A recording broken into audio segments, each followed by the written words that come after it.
રાજકોટના ત્રંબામાં આવેલી પોપ્યુલર સ્કૂલની ઘટના સામે આવી છે।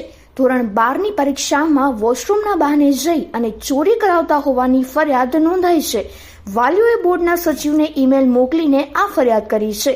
મેનેજમેન્ટના સાહેબ દ્વારા ઇશારો કરવામાં આવે એટલે વિદ્યાર્થી વોશરૂમના બહાને જઈ માઇક્રોકોપી લઈ આવી ચોરી કરતા હોવાનો ફરિયાદમાં ઉલ્લેખ કરવામાં આવ્યો છે। આ સાથે સીસીટીવી તપાસની પણ માંગ કરવામાં આવી છે। તેમજ રાજકોટ જિલ્લા શિક્ષણ અધિકારીએ પણ તપાસના આદેશ આપ્યા છે। સીસીટીવી તપાસવામાં આવી રહ્યા છે અને ગેરરીતિ જણાશે તો સ્કૂલ પર પ્રતિબંધ મૂકવામાં આવશે।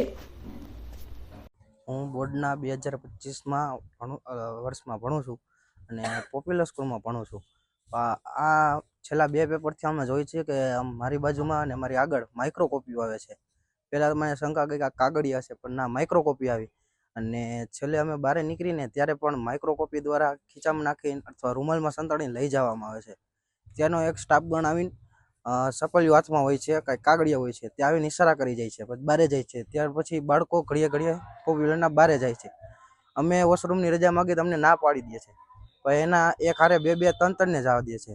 એ ત્યારે અમને શંકા ગઈ, તો પછી આવ્યા ને અમે એના ઉપર ધ્યાન રાખ્યું ને તેની પાસે માઇક્રોકોપી હતી અને હાથમાં લખીને જાય, જેને જે પ્રશ્ન ન આવડતો હોય ને, અને પછી તેના મુદ્દા આવી જાય છે એની પાસે। એટલે ટૂંકમાં એની પાસે પેપર પહેલાંથી ખોલેલું આવી જાય છે।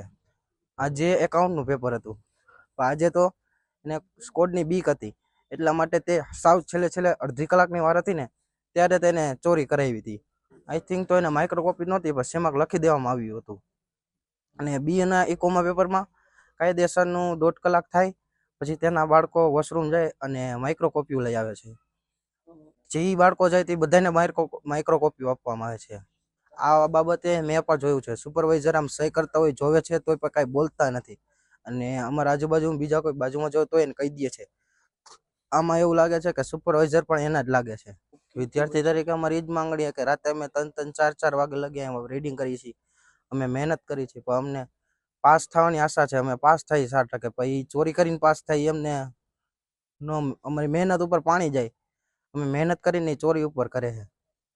આ વાત સાચી જ છે, કેમ કે આના સ્કૂલના મળેલા છે બધાય, એક સાથે બધાને માઇક્રોકોપીઓ આપે છે અને ભેદભાવ રાખે છે અમારે અને બીજી સ્કૂલ વચ્ચે। હું ત્રંબા ગામના પોપ્યુલર સ્કૂલમાં પરીક્ષા આપવા જાઉં છું। અત્યારે હાલમાં ગુજરાત બોર્ડ ચાલી રહ્યું છે, કોમર્સની પરીક્ષા આપું છું ને ત્યાં બાળકો ચોરી કરતા હોય છે। અમે 3-4 વાગ્યા સુધી વાંચી તો અમારો શું વાંક? અમને ન્યાય મળવો જોઈએ। એ બધા ચોરી કરીને પાસ થાય, સારા ટકા લાવે, સારા માર્ક લાવે, અમે મહેનતથી પાસ થાય છે। ત્યાં વોશરૂમ દ્વારા ચોરી થાય છે। 2-3 બાળકોને એક હારે વોશરૂમ મૂકે, તેના રિલેટિવ હોય કે તેની સ્કૂલના હોય તો એને 2-3 હારે જવા દે, અમારે એકવારમાં પણ ના પાડી દે છે। બધાય પેપરમાં ચોરી તો થાય જ છે। ઇકો ને બીએ બેમાં થઈ હતી, બેમાં માઇક્રોકોપી દ્વારા થઈ હતી। માઇક્રોકોપીમાં 1 થી 20 MCQ હતા, 10 VSQ હતા ને બધાય પ્રશ્નના મુદ્દાઓ હતા। એ મુદ્દાઓ દ્વારા અંદર તો આપને લખી શકીએ, એ મુદ્દાઓ કહી દે તો એમાંથી બધું લખી શકીએ। પરીક્ષા સમય ચાલુ થાય ત્યારથી તો 1.5 કલાક જેવું જવા દે, પછી એના બાળકો જ વોશરૂમ જાય। અમને કોઈને અત્યારે એ સમયમાં જવા દેતા નથી વોશરૂમ।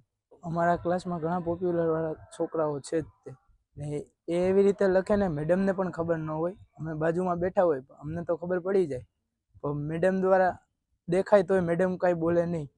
એ એના બાળકોને કાંઈ પણ કોઈ પ્રકારની વાતચીત કરે નહીં। ના, સ્કૂલના અધિકારીઓની ચર્ચા તો સાંભળી છે પણ જોયા નથી આજ।